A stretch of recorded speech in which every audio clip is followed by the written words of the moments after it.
The city of Lagos buzzed with life outside, but inside the private hospital on Victoria Island, time moved a little slower.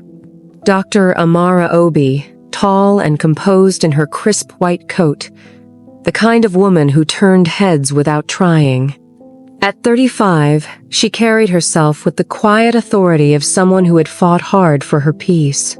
Her tall, poised frame moved with deliberate grace, and her presence filled a room long before she spoke.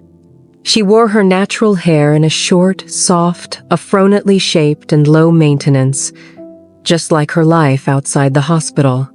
Her features were regal high cheekbones, wide-set almond eyes, full lips that rarely smiled fully but always hinted at depth. She had the kind of beauty that came with maturity polished, understated, and deeply self-possessed. Born in Enugu but raised in Lagos, Amara grew up in a conservative household, the first daughter of a high-ranking civil servant and a devout churchwoman. Excellence wasn't just expected of her, it was demanded. So she gave it. She earned a scholarship to study medicine at the University of Lagos, then completed her residency in London, before returning to Nigeria to work in a top private hospital in Victoria Island. Her reputation was spotless. Patients trusted her. Colleagues admired her. She was known for her cool head under pressure, her clinical precision, and her gentle bedside manner. But behind that composed exterior was a woman who had spent years locking away the parts of herself that didn't fit the script. She'd had relationships with men, mostly. All proper, all polite. None of them made her feel seen. None of them made her heart race. Until Enie walked into her exam room with a bruised wrist and eyes full of fire. Enie's presence cracked something open in Amara, longing she'd buried so deep she'd almost forgotten it had a name. She tried to resist it, out of ethics, out of fear. But desire made her hands linger longer during checkups, made her voice soften, made her remember what it meant to want. Amara read through the next patient's file. Enie she murmured. Sprained wrist, art student, routine case. Enie was the kind of woman who lived in color. At 27, she had the energy of a storm and the spirit of someone who refused to dim her light, even when the world tried. Her skin was the deep bronze of roasted palm kernels, her eyes warm and wide, always scanning the world like it was a canvas waiting to be interpreted. Her hair was a halo of natural curls, usually tied up in a makeshift bandana or left free, wild, and unapologetically hers. Born and raised in Calabar before moving to Lagos at 19, Enie came from a modest background raised by a single mother who sold fabric in Balogun Market and expected her only daughter to become a proper woman. But Enie had other plans. She was born with paint on her fingers and poetry in her blood. She'd studied fine art at Yaba College of Technology and had a side hustle selling custom murals, digital illustrations, and protest art. Her studio, a cluttered room above a tailor's shop in Surulere, was filled with canvases in progress, open sketchbooks, and jars of mixed paints. She thrived in chaos. She needed it to feel alive. Impulsive by nature, Enie lived moment to moment. She'd skip a meal to buy a new brush set, or hop on a danfo to the beach at midnight because the waves were calling. She wasn't careless, she just felt things more intensely than most. Relationships? She'd had a few. With both men and women. Short-lived, often messy, but never lacking passion. Yet none of them ever held space for her contradictions, the loudness and the softness, the fire and the fragility. Until Amara. When she met Dr. Amara Obi, she didn't expect anything but maybe a cold, clinical interaction. Instead, she found warmth beneath steel, eyes that saw her, fingers that touched like they were learning the shape of her soul. Amara didn't just listen, she heard her. And for someone like Enie, Being truly seen was dangerous and addicting. "Good evening, Doctor," Enie said, smiling crookedly. "Good evening," Amara replied, clearing her throat. "How did this happen?" "Painting on a rooftop. I lost balance. I like living dramatically." Amara chuckled, caught off guard. "Let's have a look." As she examined the wrist, their skin touched warm, firm, lingering. Neither of them moved too fast. "You're really gentle," Enie said softly. "I'm a doctor. It's my job." "That's not what I meant." Amara's eyes flicked up. Silence stretched between them, charged. The second time Enie walked into Dr. Amara Obi's consulting room, it was under the guise of a follow-up. Her wrist was barely still bandaged.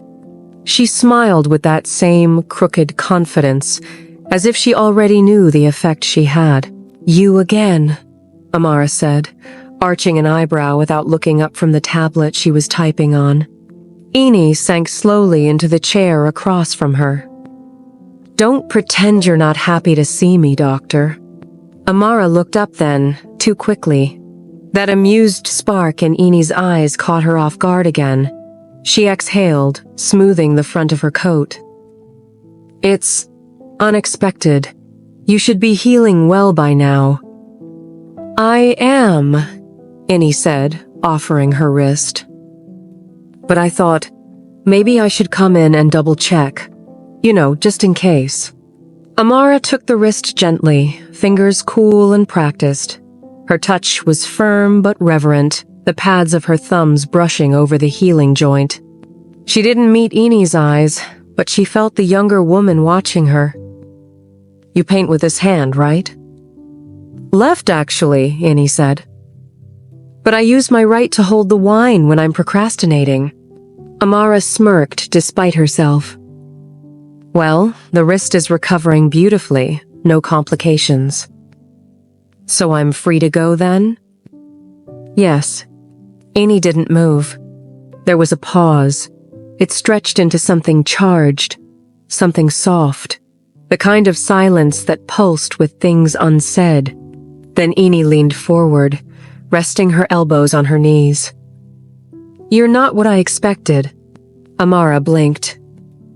"Excuse me?" "You're too careful, too soft, for someone who looks like they don't take nonsense." "I take medicine seriously." "I wasn't talking about medicine." Amara's throat tightened. "You shouldn't flirt with your doctor." "Why not?" Enie tilted her head, curls brushing her cheek. "I'm not sick anymore." Amara's eyes narrowed, but the tension in her jaw softened. "This is inappropriate." "But not unwanted?" Amara stood abruptly. "You should go, Missy Kong." "Call me Enie." "Enie," she said carefully with a faint tremor. "We have boundaries here. Ethical ones." Enie rose too, slower. Her eyes didn't leave Amara's face. "Sure. I'll see myself out." She turned, then paused in the doorway. "You're allowed to want things, you know, even behind all that control." And then she was gone. She came back again, this time with a complaint about her back. Must be all the bending over canvases. Amara knew it was an excuse. So did Enie. They danced around the truth with light jokes, medical terminology, and long, lingering glances. Each visit became a study in tension.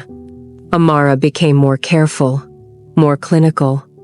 But it didn't help. The scent of Enie's coconut hair oil lingered in the room after she left. The curve of her lips haunted Amara's dreams. When Enie handed her a small folded sketch on her fourth visit, "Just something I did from memory," Amara opened it after she left. It was a pencil drawing. Her, mid-laugh, looser, warmer than she ever let herself appear. She didn't know anyone had ever looked at her like that. Her hands shook as she folded it back. She was in trouble. Late that night at home, alone. Slow, soft music playing. The drawing Enie gave her rests on her bedside table. Amara muttered to herself, "I should have stopped this days ago.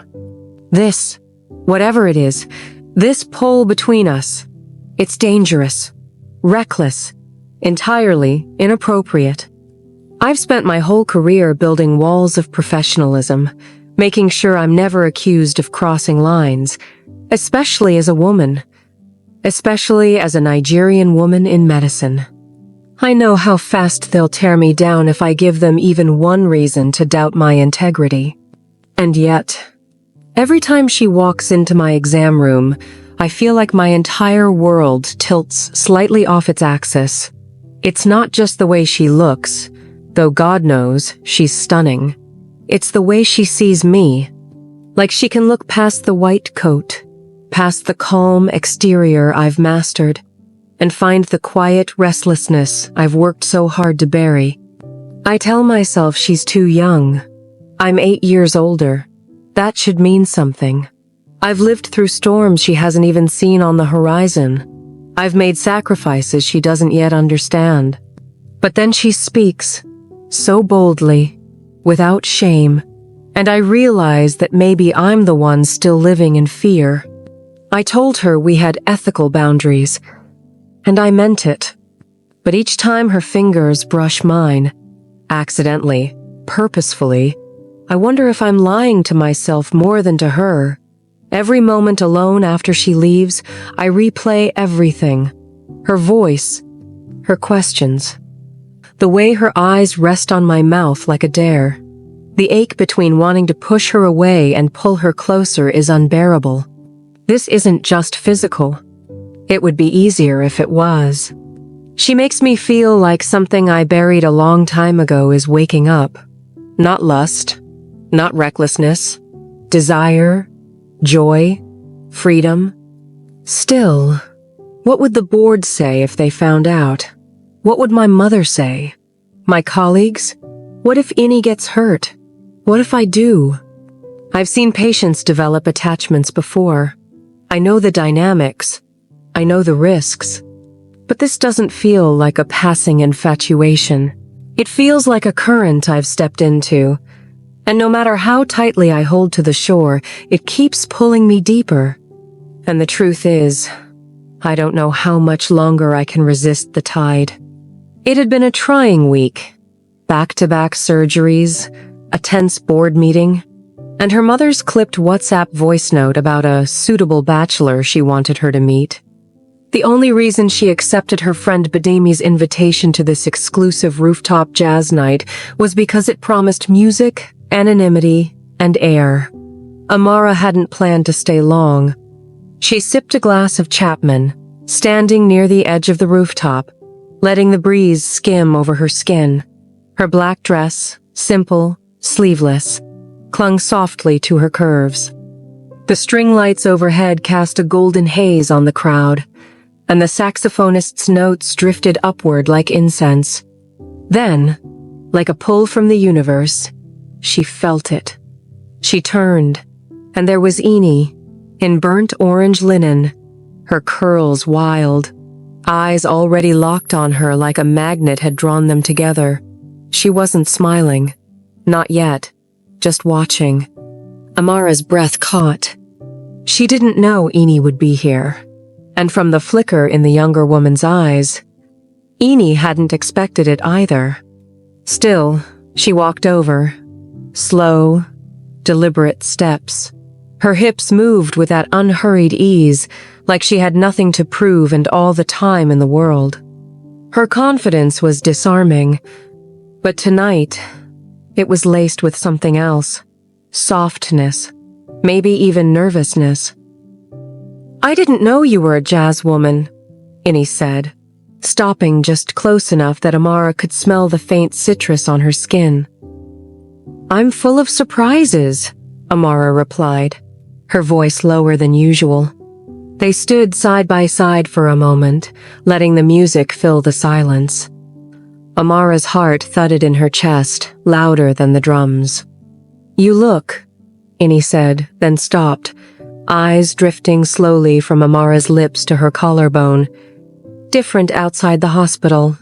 I could say the same about you. Enie smiled this time. I almost didn't come. I've been trying to stay away. Why? You make it hard to breathe, Enie said simply. Amara looked down, lips parting, caught between the temptation to walk away and the overwhelming desire to fall forward. This isn't fair to you, she whispered. I'm your doctor. Not anymore, Enie said, stepping closer.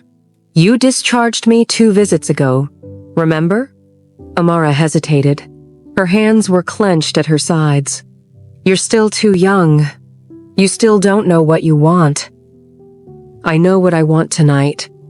And then, with a courage that made Amara's knees weaken, Enie reached up, slowly, giving her every chance to pull away, and brushed her fingers along Amara's jaw. Tell me to stop, Enie whispered. Amara didn't. Instead, she leaned in, tentative at first, until their mouths hovered, breath to breath. The space between them vibrated with heat and restraint. And then the dam broke. Their lips met, soft and slow at first, like a question being asked. Amara's hand found Enie's waist, pulling her in, and Enie melted into her, one hand in Amara's hair, the other resting on her chest. It wasn't just a kiss. It was a confession, a surrender, a yes to every question they had danced around for weeks. The music swelled behind them, unnoticed. The world blurred. Amara kissed Enie like she'd been waiting her whole life to be allowed to feel. Enie kissed back like she'd known this moment would come, and had dreamed every detail. When they finally parted, barely an inch between their faces, Enie's lips were flushed, her voice unsteady. I've wanted to do that since the first time you touched my wrist. Amara was quiet for a second, her pulse racing. Then she said, with a ghost of a smile, You're trouble. And you like it, Enie whispered, grinning. Amara didn't deny it. Amara didn't plan for Enie to follow her home that night. But when they stepped out of the jazz bar, hands brushing, eyes lingering too long, neither of them said goodbye. The ride to her flat was quiet, humming with the electric silence of want. Amara's driver kept his eyes forward. Enie watched the road, her hand resting on her thigh, fingers tapping a rhythm Amara longed to memorize with her mouth. The moment the door closed behind them, the atmosphere shifted. Rain had begun to fall, soft and steady against the glass windows. Amara's apartment was modern, minimal, cool tones and clean lines, just like her. But Enie's presence, wild and radiant, already changed the air inside it. She dropped her bag by the door and walked barefoot across the white-tiled floor, fingers trailing the edge of the hallway wall like she was marking territory. Amara leaned against the closed door, heart thudding, watching. Enie, she whispered. Yes? Enie turned around. Are you sure you want this?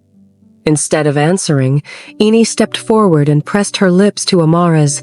It was gentle at first, sweet and slow, tasting of longing and unsaid things.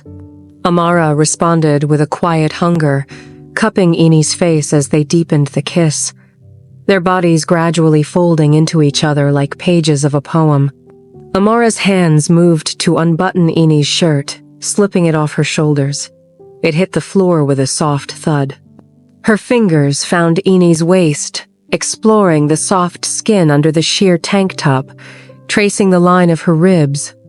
Enie responded with equal hunger, gasping against her mouth. You're so careful with me, pushing her back gently against the wall while her hands ran over Amara's hips, up her back, her fingertips teasing along the hem of the black dress until they found warm skin. Amara shivered. I want to learn you, Amara whispered. They moved through the apartment slowly. lips never parting for long. In the bedroom, clothes fell like petals to the floor.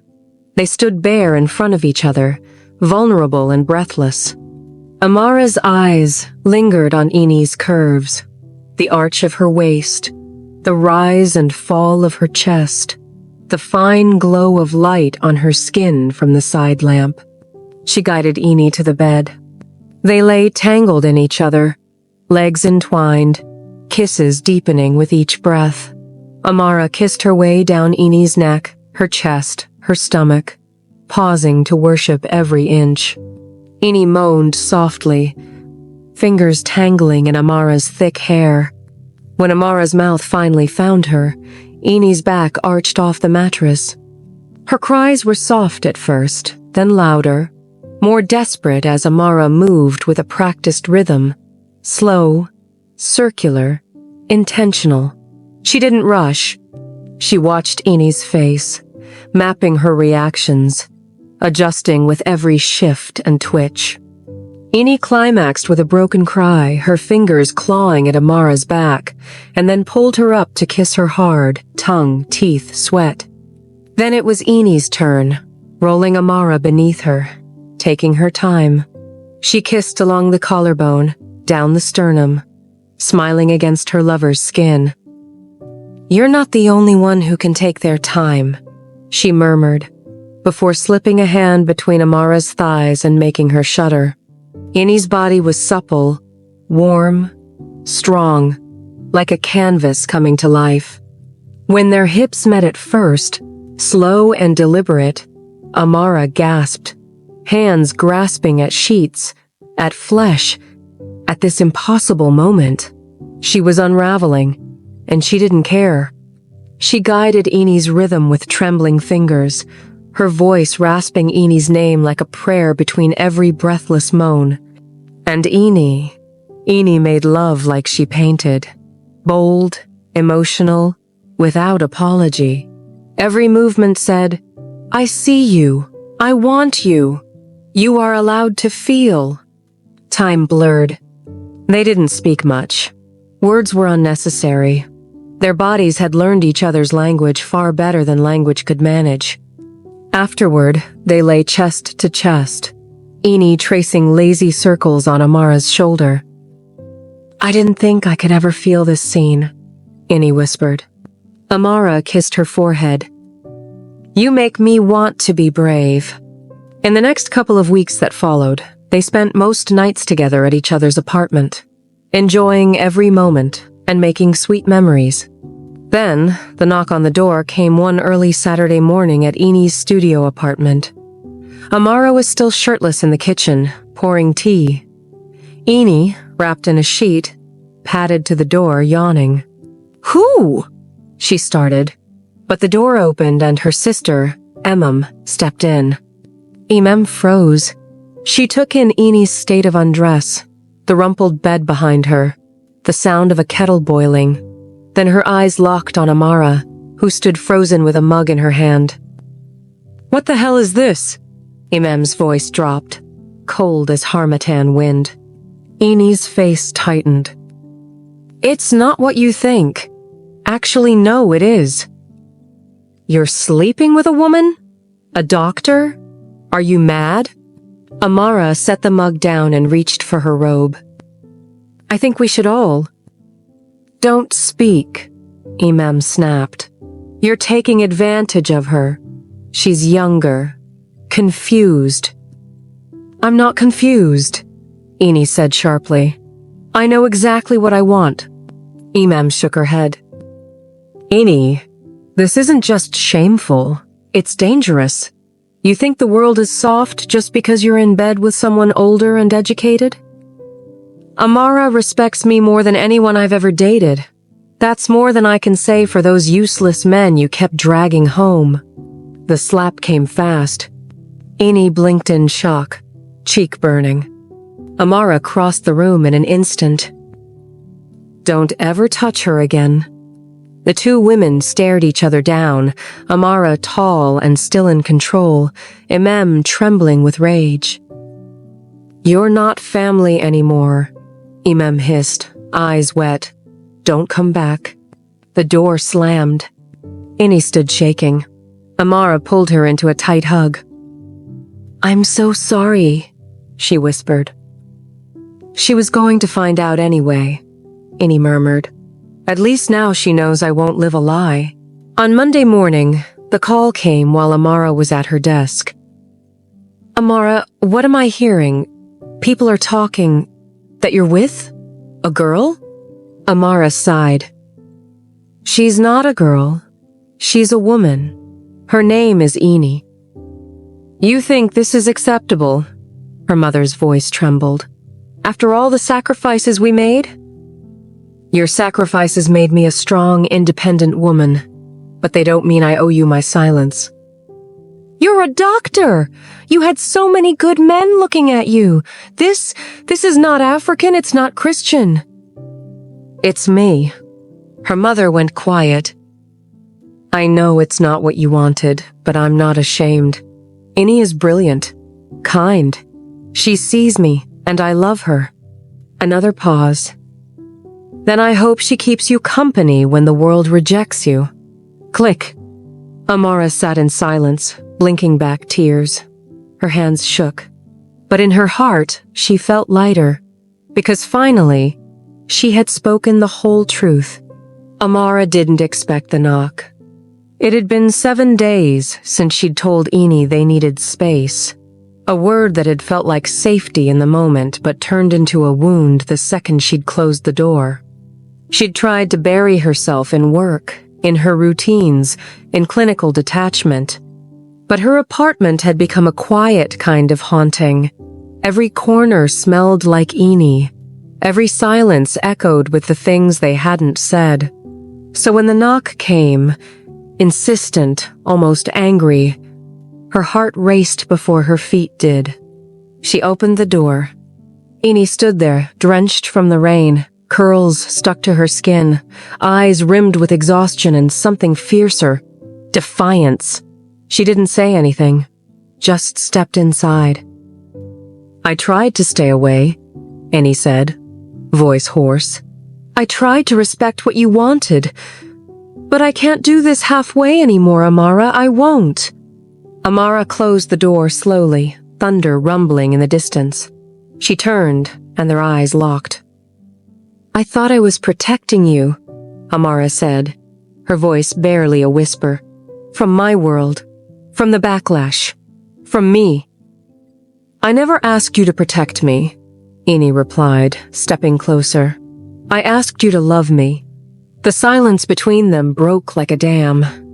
Amara reached for her, hands sliding into soaked fabric, lips finding Enie's in a kiss that was nothing like their first. This wasn't cautious. This wasn't careful. It was desperate and raw, forged in absence and ache. Enie moaned into her mouth, hands gripping the back of Amara's neck like she was afraid to be pushed away again. They stumbled backward through the apartment, shedding wet clothing, shedding distance.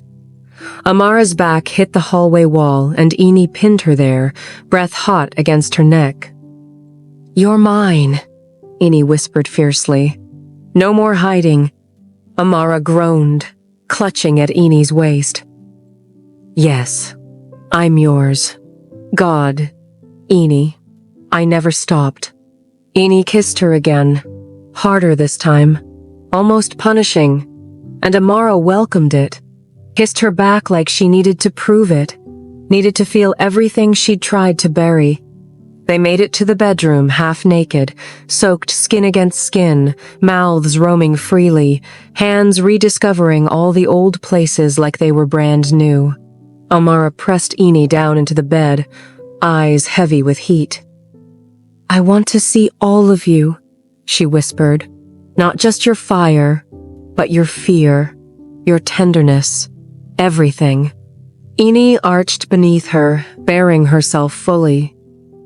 "Then take it." And Amara did. She moved over Enie like worship.